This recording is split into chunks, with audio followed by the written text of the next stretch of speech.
Hi guys, মই জিন্তি পুনৰ লৈ আহিছোঁ এটা সুন্দৰ ৰেচিপি। আজি মই আপোনালোকক বনাই দেখাম সয়াবিনৰ পকৰি। যিসকলে কিন্তু এই পকৰিটো খাব তেওঁলোকেও গম নাপাব এই পকৰিটো সয়াবিনৰ বুলি। তেনে আহকচোন সয়াবিনৰ পকৰিটো আমি বনাওঁ।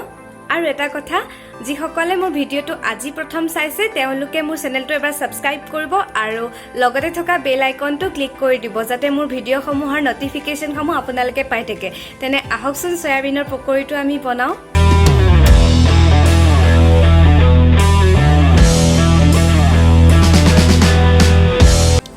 পকৰিটোৰ বাবে আমাক লাগিব অলপমান সয়াবিন, মচুৰ দাইল, এইখিনি ভিজাই থোৱা হৈছিলে, অলপমান নৰসিংহৰ পাত, দুটামান পাত, বেছি নালাগে, ধনিয়া পাত, জলকীয়া, কেঁচা জলকীয়া, নেমু, তেজপাত, পিঁয়াজ আৰু অলপমান পিঁয়াজ মই এনেকৈ কাটি লৈছিলোঁ আৰু লগতে লাগিব আদা নহৰুৰ পেষ্ট।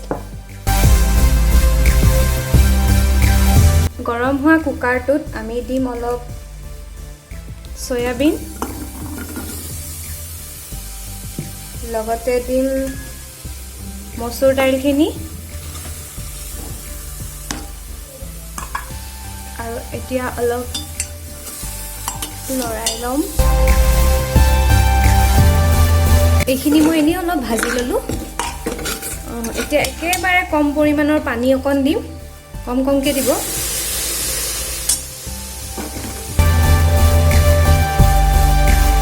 আৰু এতিয়া দিম দুটা তেজপাত, এফাল পিঁয়াজ, লগতে দিছোঁ হাফ চামুচ চব্জি মছলা, হাফ চামুচ গৰম মছলা, অলপ জিৰা, খুব কম পৰিমাণৰ জালুক যিহেতু দিছোঁ সেইকাৰণে জলকীয়া দুটা ব্যৱহাৰ কৰিছোঁ।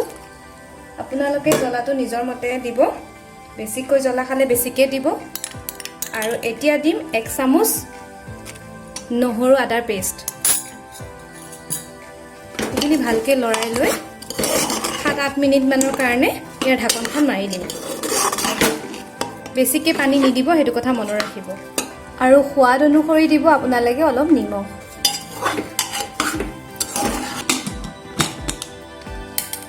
এতিয়া 7-8 মিনিটমানৰ কাৰণে কুকাৰটো এনেকৈ ৰাখিম আৰু নেচাৰেলি হাৱাটো যাবলৈ দিম। আপোনালোকে জোৰ জবৰদস্তি হাৱাটো নুলিয়াব।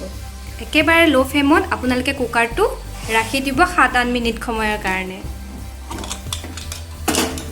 এইখিনি হৈ গৈছে, গম পাইছে নহয় পানীৰ জোখটো কিমানৰ ৰাখিব লাগিব।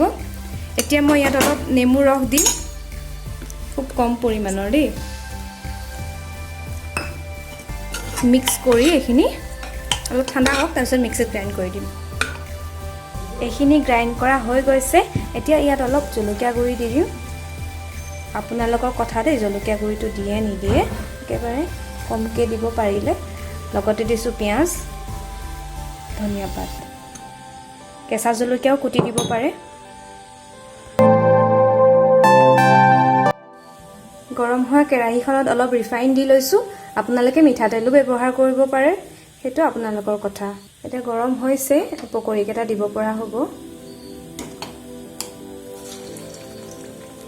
পকৰিকেইটাৰ চাইজ বৰপিঠাৰ নিচিনা কৰিছোঁ, আপোনালোকে যিকোনো শ্বেপত দিব পাৰে।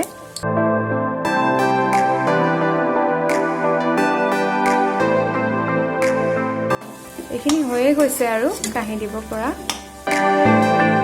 এইটোৱে আছিলে মোৰ সয়াবিনৰ পকৰিটো, মই ভাঙি দেখাই দিছোঁ। আপোনালোকেও ঘৰত এবাৰ ট্ৰাই কৰিব পাৰে।